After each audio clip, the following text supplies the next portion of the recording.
Hi, I'm Brian Knox, and I am co-founder and lead instructor at Foundation Art School. And today we're going to talk about the center line of the head and why it's a little more complex than people tend to assume it is. But before we get started, I want to let you know that it is very hot and humid here in San Diego right now. Our air conditioner doesn't work great. I'm surrounded by hot lights, so we've got to have our window and doors open. So you're probably going to hear some background noise. We're next to a parking lot and really close to the train station now. So there's definitely going to be some train sounds at some point, possibly some car sounds, just so you know. But what we're going to be talking about is the center line of the head. And I'm going to start by reading a couple comments that I got from a previous video. And that video was about the big shape of the head and how to modify it based on the person that you're drawing, because everybody has a different head shape, right? There's different head types out there. And so in that video, I drew some center lines, but I didn't talk about how or why they work or what I was doing at all. I just kind of threw them in there and moved on. But that generated some comments, right? And the first one says, well, it has a timestamp, motorcycle. It has a timestamp, and then it says, why is the center line there? How to find that center line? I thought that center line is between the nose or lip, but it is off. And this person's right. The center line that I drew in those videos would not align with the nose or the lip in that instance. But there's reasons why, and we'll talk about that. The next comment says, great video, love your approach and willingness to share. One question I had is, with the Loomis method, the location of the chin is derived by calculating the horizontal brow line, then going through the thirds approach. I like your method, but wanted to see if you could elaborate on how you determine the location of the bottom of the chin. Now, one of these is talking about the chin, the other's the center line. They're actually very related, right? By the time we get done with this video, we'll have the answer to both of these and kind of why they're more related than it first seems. So what I want to do first is talk about the Loomis approach a little bit, because that got mentioned. It's also a very popular approach. There are videos and tutorials about it everywhere. Much of it is very useful, and I use a lot of it, but some of it is a little bit limiting if you don't kind of understand it in the proper context, I guess. And so what that comment is referring to, sorry, I got my book here, I'm about to switch over to it, is this page. That looks kind of like this, right? And he shows this construction method where he starts with a ball and he starts breaking the ball down. You know, he's wrapping these axis lines around it, and then he's kind of chopping it in half and cutting the side off. The end result is that you can see that he's using this axis line to create what becomes the brow line, right here. That's kind of where the brow is going to be. You can see it down here as well, brow, hairline, right? And so he's basically doing this and then identifying where the hairline is and also drawing a straight line down this way that matches the axis of or rotation of the sphere, and then replicating this distance, right, between the brow and the hairline. He's replicating that twice, and that gets you down to the chin. And it also creates our thirds, right? Because with the Loomis method, he deals a lot with breaking the face into thirds and using those to construct the features, right? And you can see that here. He's got hairline, brow line, nose, chin, and those are the thirds, right? If you read the book, it says they're equal thirds. In reality, it's a little bit different for everybody. Some people have small foreheads. Some people have really big jaws and large lower thirds.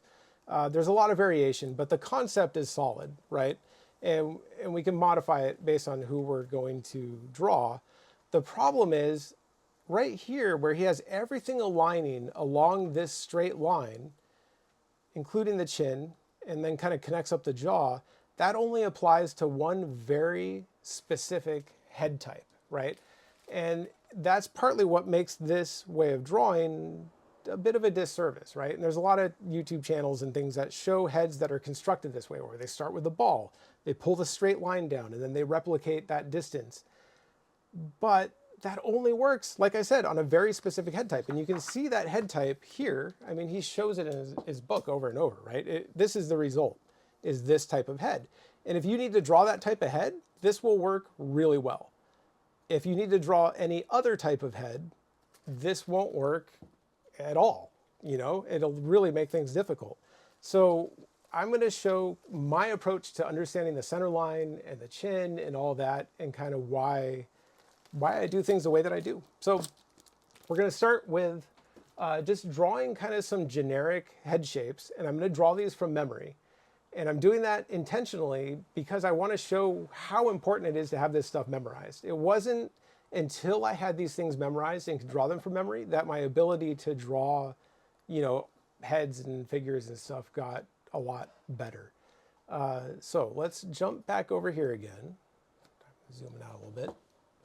And we'll start with kind of analyzing. We'll start with the head type that we just saw in the Loomis book, right? So, and we're going to start with a profile head. I'm just going to draw a little diagram here. We'll start with something kind of like this, right? This is going to be the cranial mass, right? A little bit like that. And then, I don't know, clean it up a little bit. We're going to pull the front part of the head down this way, right? Kind of like that. And then we get the jaw.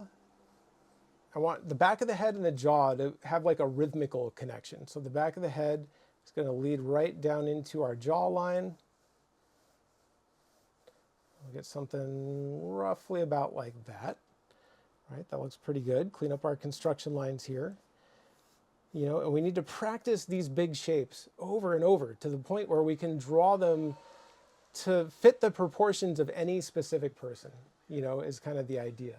Now, for the Loomis head, right, what he's doing is aligning everything right along this center line.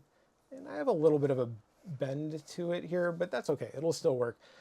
When we draw the head in profile, the ear and the back of the jaw sit roughly in the middle of this space, right? So I'm just going to put that on there and say that just sits right about there, you know, and the ear would be here, and the ear would be fairly upright in this case,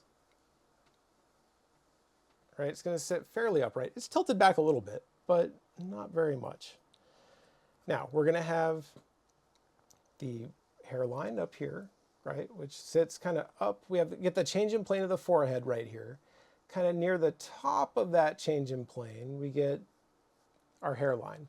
Now, just like Loomis, we've got our hairline and our chin down here, right? And I want to take that space and break it into thirds, right? So we'll have brow and nose, right? And then I'm going to measure real quick and make sure this is correct. Got this space, that space, and that one. The top third is a little large. Maybe I'll just pull this down a little bit real quick. It's the easiest way to change it. But usually what I would do is take my best guess at creating these thirds and then measure and just adjust and correct them real quick is my typical approach. So we've got hairline, brow line, nose line, chin. Now, for this type of head, what's going to happen is the brow bone is going to protrude off of our center line a little bit, kind of like that, right? Not a lot, just a little bit. Well, it could be a lot on some people. It just depends on the person. But in this case, I'm going to make it protrude outward a little bit. Then we know that the connection point of the nose is going to sit right there, right? So that connection point kind of goes there. Now, in this type of head, to get this connection point to work, the nose isn't angled very much, right? It only has a little bit of an angle to it. Maybe kind of like that, and maybe the tip of the nose is kind of like that a little bit, right? And then for our bottom third down here, what we're going to do is break that into thirds, right? Kind of like that. Again, kind of measure, make sure things are working accurately. Pretty close. Shrink that a little bit, right? And then what happens down here is we get our tooth cylinder, right? And remember, the tooth cylinder is like the part of the skull that pushes forward down here, right? So if we look at this skull, right, notice this pushes outward quite a bit. And so that's going to have the effect of pushing the lips outward, out in front of it, which means that our center line, if it's coming straight down here, the lips are going to be pushed forward of that center line a little bit, right? So what we'll get then is our tooth cylinder kind of sitting about here, right? It kind of pushes outward, and then the chin pushes outward and back to our center line again right here. Right, kind of like that.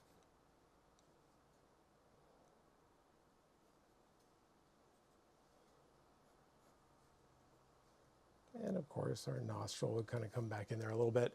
That would be kind of how the Loomis head works, right? But again, like I was saying, this is only one head type. The other type, and I'm going to draw kind of the extreme in the other direction, because I would say this is kind of like an extreme one way. And then the other way is going to be more like this, where we're going to have, again, our cranial mass section starting like this. Again, kind of pull the front part down. Hang on, this isn't looking quite right up here. Pull the front part down, right, kind of like that, and then we connect up our jaw, kind of right in through here, right? So we have our head shape in profile, but now, as we break it down, we'll come in and say, okay, we've got our hairline again, right about here, and then find our thirds, right? So we've got brow and nose. Make sure these are roughly equal. I'd say move the brow up a little bit maybe.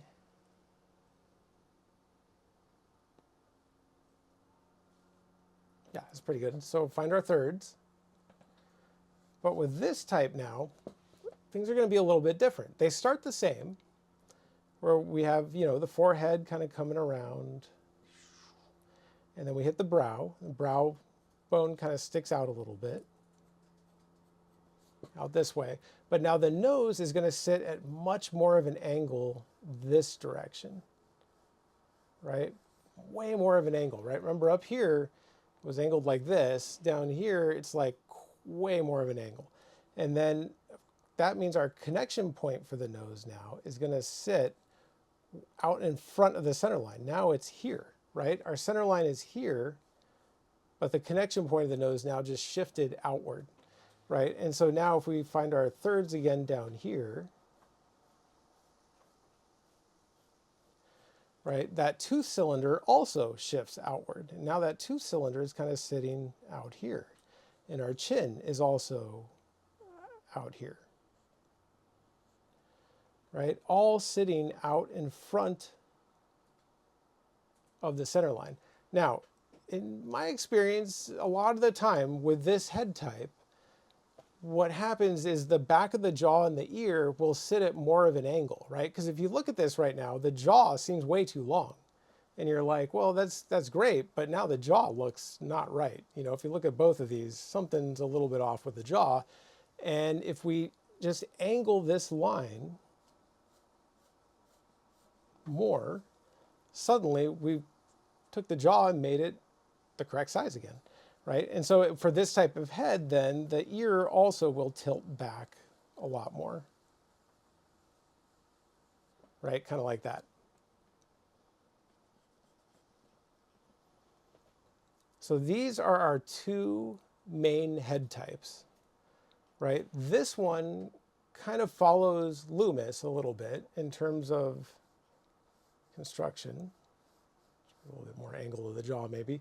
And then this one is completely different, right? Like you don't see anything like this in the Loomis book ever, and yet a very large percentage of the world's population has a head that works like this. So what I'm going to do next is I'm going to draw each of these, but in a 3/4 view, and I'll draw it kind of right next to it so we can kind of analyze like how this would relate back to, you know, if we were kind of drawing more of like a portrait type situation. Again, I'm just doing this from memory, right? Like this is just kind of my own thing that I'm doing here. Angle this a little bit more. Right, so this one, if we were to kind of rotate this into a 3/4 view, it would work just like the Loomis head essentially, where we would start with a ball, you know, for our cranial mass. And then we're going to have the side of it kind of drop down this way,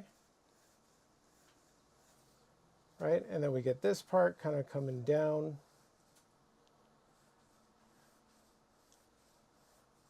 around here. And then we get the chin kind of like right about in here, right? And so again, just practicing these big head shapes is so critical. Now our center line is going to go straight up from the chin. Remember in the Loomis book, the center line and the chin were perfectly aligned, right? And so we can just draw a line straight up from the chin, and that should find us the center line. And that's what I was doing in that other video I mentioned, is I was just doing that, where I was just aligning the center line with the chin, but I wasn't particularly concerned with whether or not the models had worked that way. It was just kind of a quick way to put a center line in, right? So remember, the center line actually comes and wraps up over the top of the head here, right? So it's kind of doing that, wrapping around and down. And then we get the hairline, right? Which, remember, I said kind of sits up near the top of this change in plane. But again, that varies quite a bit from person to person, right? Like it's not the same. Some people have hairlines that sit really low. Some people have hairlines that sit higher up. I mean, it just varies a lot. So then we take this space and we break it into thirds, right? So we'll have brow line, nose line, right? And I'll kind of double check real quick, measure, say that, boom, boom. Pull the brow line up just a little bit. I think we'll be good.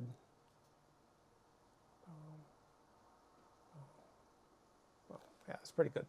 Okay, so now we've got our basic Loomis breakdown, but we just kind of got there in a different way, right? Where I worked more from the big shape of the head down to, you know, the center line and then our thirds. So now from here I can come in and say, well, I know that the ear and back of the jaw are pretty upright. And in this case, with how far the head is turned, it's going to sit probably roughly about there, right, for the back of the jaw. And the ear is going to be somewhere over here, right, kind of like that. And then we can come in here and keep breaking it down and saying like, okay, where is maybe the change in plane of the head here? If we were thinking of it kind of like as a box, right? So we would kind of have this space, and then it would kind of like come over this way maybe a little bit. You know, essentially this would be kind of like where the corner of the head is kind of what I'm looking for. And then from there, we could say that we've got kind of like our glabella shape here, the inside of the eye socket here, right? And then we've got, sorry, I should zoom in a little bit more. Got this part where it's going to kind of wrap around this corner a little bit and then kind of cut into the side of the head, right? And we can kind of construct the rest of our eye socket off of that. Right, on this side, remember here we've got the brow kind of sticking out a little bit. So this can kind of come down to our forehead here, and then we'll actually get that kind of sticking out a little bit like that, right? And then we can kind of find the angle of the nose, right? Which here, remember, it's not like totally straight up and down, but it's going to be less angled than, you know, this head type. So we're just going to kind of judge real quick like the angle of the nose as best I can. Maybe it's kind of like that. And then it's going to come back down and connect to our center line right in there, right? Just like that. And then of course the nostril goes past it and comes over this way a little bit. And then we get kind of the back part right in there.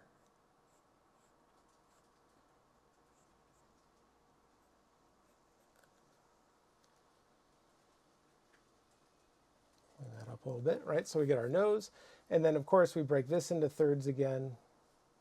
Boom, boom. And then our tooth cylinder is going to push forward of the center line, right? Center line's going here, tooth cylinder pushes outward a little bit. Now, it just takes practice to know how much it's going to do that based on the head type and how far it's rotated. In this case, it's not going to push out very far. It's just going to kind of do this kind of subtly. Not very pronounced here, just based on the person I'm inventing and making up. And then the chin also is going to push out and kind of come back into the center line, right?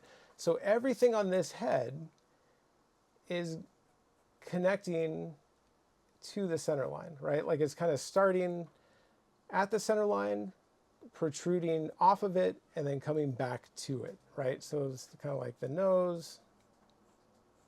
Not super happy with that nose shape, but I think it'll do. Nose coming out and then connecting back to it, our connection point right there, right? Tooth cylinder comes out, connects back to the center line. Chin comes out, connects back to the center line. And then we just need to add like a little bit of cheekbone on here real quick.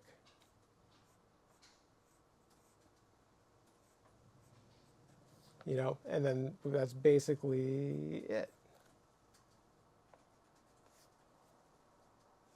for that type, right? Then, if we look down here, just to kind of change direction a little bit, for this one, this is going to be a little bit trickier, right? Because this one, yeah, it all lines along the center line, not too tricky.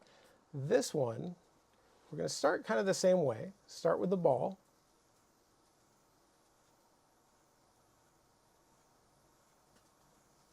Right? You can see why it's important to practice drawing circles. We start with the ball, and then we're going to have the head kind of drop down this way for the side again. And then we'll kind of have it sweep through this direction. And for this head type, I'm going to try to make it the jaw a little bit flatter, because these head types tend to have like a little bit flatter jawline. And this one a little bit more angled, you know, and this one a little bit flatter. Not a lot, just a little bit. Right? Chin now is going to sit right about there. And keep in mind, I'm just inventing this, so, you know, this isn't like a specific person or anything. Now, just like before, we need to find the center line, but the problem here, in fact, I'm going to make this come out even farther. I want this to come straight down. And pull this out even more. Right? So now, keep in mind that in this one, where things connect at the lower section is going to be different from our center line here. Right? So we need to kind of figure out how the center line relates to the brow. And again, also remember that this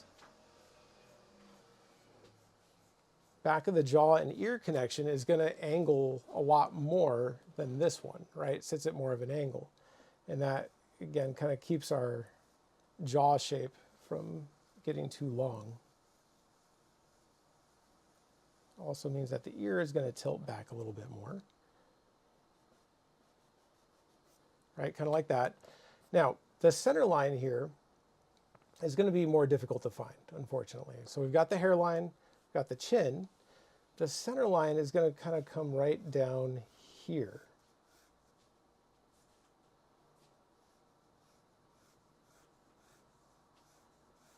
Right, kind of like that. But that looks odd, right? There's like a whole bunch of extra space over there. But that's because I'm planning ahead to account for this head type, right? So say we've got this center line, and we want to break this into thirds now. So I'll just, again, kind of start with my best guess. Maybe something kind of like that. Measure a little bit. And it's a little bit off. Maybe pull the brow line up a little.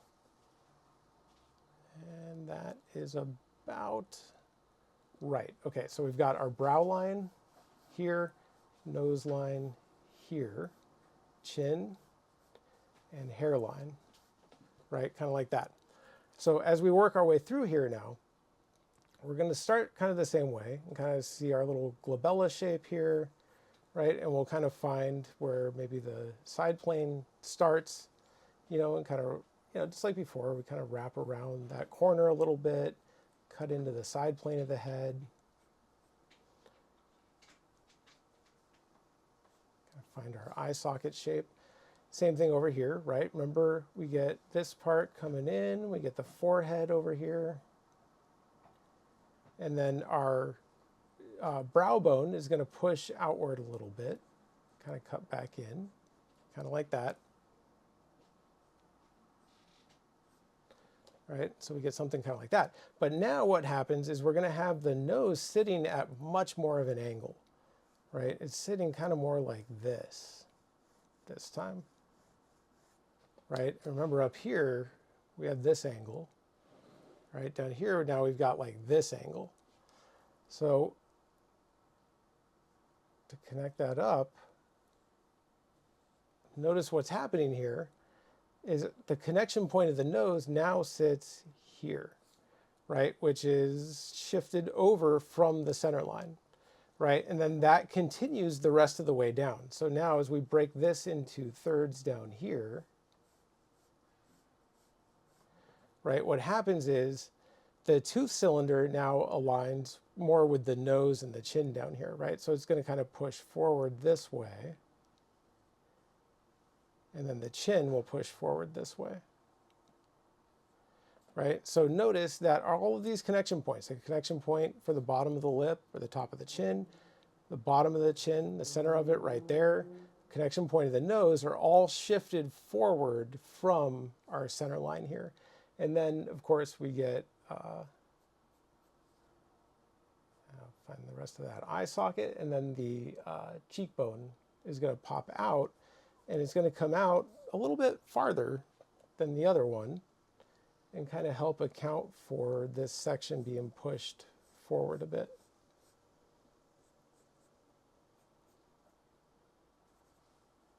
Right, a little bit like that. Got a little bit sloppy, but I'll clean it up later. Right, and then the nose, of course, we get the nostril kind of more back along here.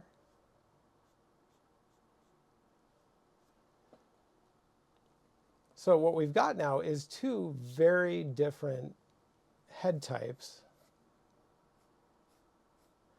And we're looking at them in two different views, right? So we've got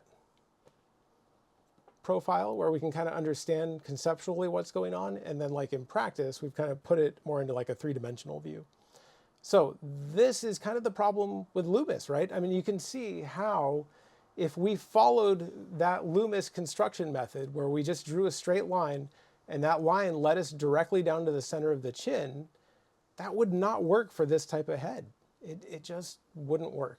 Now, what's tricky here is that my examples are showing you kind of both extremes a little bit.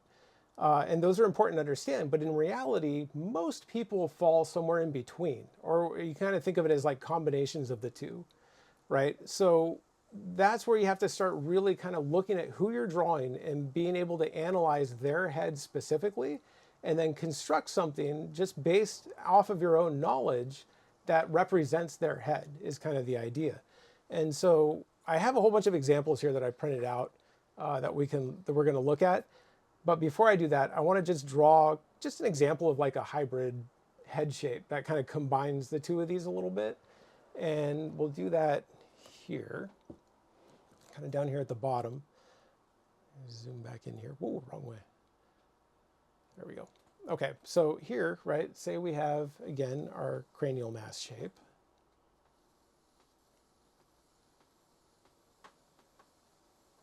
You know, we start kind of with a cranial mass. I'm just going to draw one in profile, again, real quick. I don't need to draw the whole thing, I don't think, like three-dimensionally, right? Say we've got the front plane here, and maybe the jaw comes down, and say this person's jaw maybe sits at more of an angle. Right? Notice on these, I kept the jawline relatively flat. I mean, they're at an angle, but not very much, right? And that was intentional here because people with the extreme of this head type, in my experience, I think tend to have flatter jawlines. And then people like this type of head tend to have a more angled jawline where the corner of the jaw would kind of sit even with the mouth almost, you know, and we could even kind of modify this to fit that if we need to. Right, it would kind of like come more like this angle. Oh, screwed up the paper a little bit, but it would set at more of an angle, kind of like that. So as we get down into this one then, right, I'm just kind of starting with a different shape that has even more of an angle. It's going to come down here into the chin. Again, find our thirds, right? We've got hairline, chin. So then we break this into thirds, but maybe this person, maybe they have a slightly larger bottom third, right? Which is very common. That's how my head is. You know, so not everybody fits the thirds perfectly, which is important to keep in mind. So maybe we have these two spaces as being equal, and then the bottom space a little bit larger, right? Boom, boom, boom. Yeah, and that leaves like an extra, I don't know, chin's length or half a chin or whatever is worth of length down there. Okay, so for this one then, maybe our brow bone pokes out a little bit. And maybe the nose sits at a pretty extreme angle, kind of like, you know, kind of like this one. And so the connection point of the nose is going to be pushed forward of the center line. But then maybe their tooth cylinder actually kind of falls back more this way, right? Kind of like this. And then maybe the chin kind of does that, right? This could, in fact, this looks a lot like one of our model's heads. Maybe I just drew it like subconsciously because I've drawn him a bunch of times. But this looks kind of like Yoni's head. I wonder if I have that out here. If I can find it. Ah, here it is, his head. Right, kind of similar. Right, notice this point sits way in front of the center line. But the chin sits back farther, and there's hair on top of it, so it's hard to see. But imagine if we removed a little bit of hair, right? That would kind of align with this point almost, and yet this connection point is pushed really far forward. And then he has also a specific angle to the ear, right? So that would be kind of like that. You know, and then his ear would sit right about there. So you can see how it's just not as simple as like, oh, here's one construction method and you use that and then you can draw heads. It's more like understanding how heads work and how to modify what you're doing to fit different head types is kind of the idea. So now that this part's done, I'm going to go in and we're just going to look at some examples real quick. I printed out a whole bunch of these. This is actually my second attempt at filming this because there's so much noise outside right now. But I've got a bunch of these. I'm going to start by showing the two that, at least in my opinion, match these two extremes that I showed. So we'll start with kind of these two that I think match what I was showing. And then I've got a number printed out that are just kind of like combinations or just unique people. And we can just kind of analyze how to take these concepts and apply them to specific people. So I already drew on this a little bit, unfortunately, but I don't want to print them out over again because ink is expensive. But you can see kind of what we're talking about here, right? So I kind of drew in like a little imaginary center line, and we can see that his features align right along this line, right? Like the nose connection is just a tiny bit in front of it, but not by very much. It's such a small distance that if we pushed this back a little bit and made it fit this line, it would probably still look like him and work just fine, I would think. And then you can see like the tooth cylinder, the chin, all fits along this line. And we have an ear that goes relatively straight up and down. It's got a little bit of an angle, but not very much, right? So that's kind of partly what I was trying to replicate here, is this head type, right? And he kind of shows that. And this, like if we use that Loomis method where he started with the straight line and replicated those distances to find the chin, I think that would work on him, right? That would work to construct his head. And you can see that as he rotates his head, right? Here he starts to rotate. And notice, if we find the exact center of the brow, drop our line straight down, the connection point of the nose, top of the chin, and bottom of the chin all align on that center line. Now we've got the center of the lip aligning with the tooth cylinder, right? So I'm kind of creating like a secondary center line almost. So we've got our main center line, and then I'm using that to kind of figure out how far the tooth cylinder is pushing the lips forward, right? And so that's kind of creating this little secondary center line. And then same with the chin, which projects forward. And then that helps us find the center of the lips in the correct spot, you know? And then as his head rotates even further, we see that everything still aligns on the center line, right? Now we've got, you know, I went in and found the exact center of the brow, drop this line straight down, and we can see the connection point of the nose sits right on the center line. Our 2-cylinder projects forward from there, comes back and connects to the center line again, and same with the chin. And now the lips align with that projection right out there. And then we have the ears sitting relatively straight up and down. I mean, it's angled, but not very much. You know, there's always a little bit of a tilt to the ear in the back of the jaw, but on some people it's very subtle. On some people it's more extreme. On him, not very extreme. Okay, so the other extreme here is this one, right? And his head works more like this example. Not exactly, but close, right? This is a little more extreme than what he has going on, but it shows pretty clearly, you know, that we're taking some of these concepts and we can see them in here. So we can see, again, I kind of like figured out if we had followed the forehead and kind of completed this line down, you know, kind of like I was starting with, we can see that the connection point of the nose is sitting out in front of that line by quite a bit. Right? Same thing, 2-cylinder comes around, bottom of the lip is sitting out in front of that line. You know, and the bottom of the chin also sitting out in front of that line. Not a ton, but enough that it's very substantial, and it starts to do specific things as the head rotates, which, you know, we're seeing here, but now we can see it on a real person. Right? And here we've got, again, I'm following the forehead down to the center of the brow, which is where I always align the straight line. The straight line always gets aligned with the very center of the brow, right there. Line comes straight down. And now as his head rotates, we're starting to see the connection point of the nose shift away from that line. But in this case, he hasn't turned his head very far. So it hasn't shifted very much, right? Just a little bit. But as his head rotates further, that becomes more pronounced. Right? And then what we get is a much more extreme difference between those two, right? So here again, I'm coming down, finding the center of the brow, dropping my straight line, and then looking and saying like, okay, now the connection point of the nose is shifted quite a bit off of that line, right? And then our 2-cylinder projects out from there, from the connection point of the nose, and then the top of the chin now sits forward of that line. Right? Same thing here. Pushed forward to that line. You know, and then the ear is at more of an angle, sitting this way.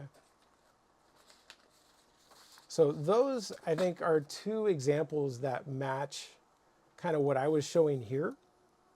But we saw earlier, like I already showed Yoni here, you can see he kind of fits more this type, right? So if we look at his head, and I know we kind of looked at this already, but I'll show it again real quick, right? We get that line coming down. Now, he has such a pronounced brow that I kind of included the brow shape. And, you know, I basically started more from out here. I didn't follow this line down. I included some of his brow bone poking out. But then if we follow that straight down, then again, the connection point of the nose sits way out in front. But then things come back a little closer, and by the time we get down to the bottom of the chin, I'm pretty sure it aligns with that line again. You know, and then we get a very specific angle for the ear in the back of the jaw. And we can see as his head rotates, we kind of see that in action a little bit, where we find, you know, center of the brow, go down, and the connection point of the nose is quite a bit differentiated from that line. But this part, right, is going to come out this way. This is a little less out there, and then I think this would actually come back and kind of connect more into that point where that line is, you know, and then we get the ears sitting at a very specific angle. Okay, so if we keep going, right, I'll show just a couple more of these real quick. And I picked out, I mean, basically just most of the models that we have at this school. And I try to pick like a pretty wide variety of head types here. So I want to show one that is actually very different from these. And it just goes to show that this isn't like set in stone, right? Like there is so much variation. Like this, what I'm showing here is a good starting point, and I think this is what people should learn and memorize. But sometimes you'll hit situations like I'm going to show right here, right, with her. If we look at her in profile here, we get something very interesting, which is that her chin actually sits back behind the brow, right? That's like literally the exact opposite of what I'm showing here. Here it's pushed forward. Here it's actually being pushed back a little bit. And it's interesting because her jaw doesn't feel small, but I think that's because it has such an extreme angle to it, right? And so we get kind of like a shorter distance here and like a more extreme angle on the jaw here, to the point where it's connecting almost above her mouth level, which is, or right at it. I mean, it's about level, I guess, but it's a more extreme angle here. And then we just have to be aware, right? We just have the ability to look and say, oh, actually her head works this way, where her chin actually gets pulled back a little bit, right? So like if we drew this line straight down, the nose would connect almost right on it, pretty close, but then our two cylinder is going to push back and the chin is going to push back quite a bit, you know, and get pushed back up that way. And then her ear, what's interesting, I would expect, just based on what I showed here, I would expect that if this got pushed back, that we would have an ear that sits almost straight up and down. And yet we don't. Her ear sits at a really extreme angle, like one of the most extreme angles of all the people we're going to look at. So she breaks all the rules that I just showed, right? And you just have to analyze people on a case-by-case basis and see how it goes, right? We can see as her head turns, oh, here it is, it turns a little bit, everything aligns basically on that center line. You know, anybody we look at straight on is going to align on the center line. It's as their head rotates is where things start to change. And in this case, her head hasn't rotated very far and everything is still pretty much right on that center line. But as it rotates out farther, we start to see, you know, that everything, the nose connects on the center line, the brow, but then the chin gets pushed back a little bit, right? It's actually going back this way a tiny bit. And the connection point here is right on the center line. Like everything almost fits on the center line. It's only in profile that things become really different on her. Got a train coming by. Okay, so we'll look at a couple more people real quick here that I want to show. And let's see if I'm missing anybody. I don't think so. Okay, so next up, we've got her. Hang on, I want to start with the profile one. Okay, we've got her.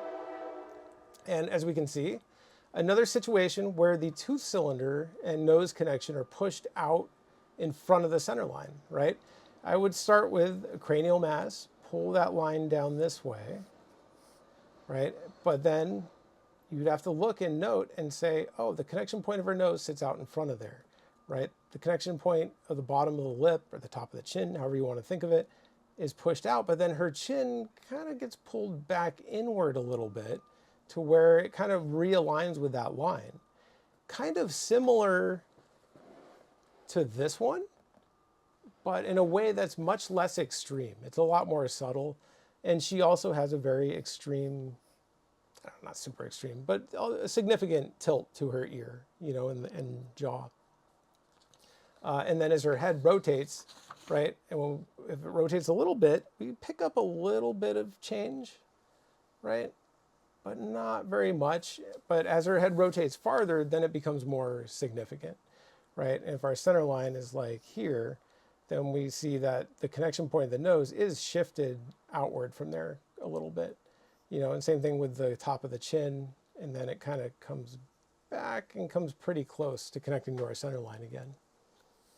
The only one I have left is her, which I just wanted to show because she actually fits kind of like that Loomis method a little bit, right? Like the center of the brow would be there, right? So our center line would run kind of like right down here. And notice that connection point of the nose would be almost right on that line, really close. And then we get kind of like tooth cylinder and chin. It all basically aligns right on the line again. You know, and her ear, notice, doesn't have a very extreme tilt. So this is starting to get back into Loomis territory a little bit. You know, and then as our head rotates, we can see that everything still pretty much aligns right on that line, right? So if here's the center of the brow, it's going to be roughly about there, right? Draw our line straight down.